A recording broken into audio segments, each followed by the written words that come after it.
DRS এর এই এক্সাম্পলটা ফটাফট কপি করে নাও। বলেছে ক্যাশ বুকের ক্রেডিট ব্যালেন্স 70,000।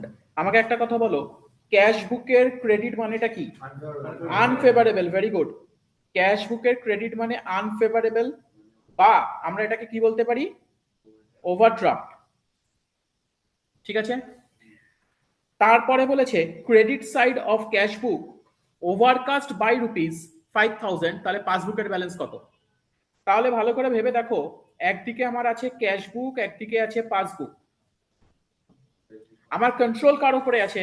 ক্যাশ বুকের উপরে, বাট ওভারড্রাফট ব্যালেন্স আছে। কি বলেছে? Credit side of cash book overcast. Cash বুকের ক্রেডিট সাইডটা পেমেন্ট সাইড না রিসিপ্ট সাইড? আয়গা না জায়গা?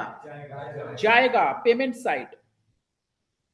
পেমেন্ট সাইড যদি ওভারকাস্ট করে দাও, ওভারকাস্ট মানে টোটালিং এরার, তুমি এক্সেস টোটাল করে দিয়েছো, টোটালটা বাড়িয়ে দিয়েছো। তাহলে পেমেন্ট সাইডের টোটাল যদি বাড়িয়ে দাও, বেশি পেমেন্ট দেখিয়ে দাও, তাহলে ব্যালেন্স কমে যাবে না? টাকার ব্যালেন্স। তোমার কাছে যদি তুমি বেশি খরচা করে ফেলো, তোমার কাছে টাকার ব্যালেন্স কমে যাবে। তো পেমেন্ট তুমি বেশি দেখিয়ে দিলে টাকার ব্যালেন্স কমে যাবে। তাহলে ক্যাশবুক কি হয়েছে? কমে গেছে 5,000-এ। ক্যাশবুকের ব্যাংক কলাম 5,000-এ কমে গেছে। আর পাসবুকে কি হয়েছে? No effect. ব্যাংক তো আর কোনো ভুল করেনি, তুমি ভুল করেছো। তাহলে দুটোকে ইকুয়াল করতে গেলে কি করতে হবে? ক্যাশবুকের উপর কন্ট্রোল আছে, ক্যাশবুককে বাড়াতে হবে, কিন্তু এটা ওভারড্রাফট আছে বলে কমিয়ে দেবো। তো লেস করতে হবে। This is the answer. Please copy.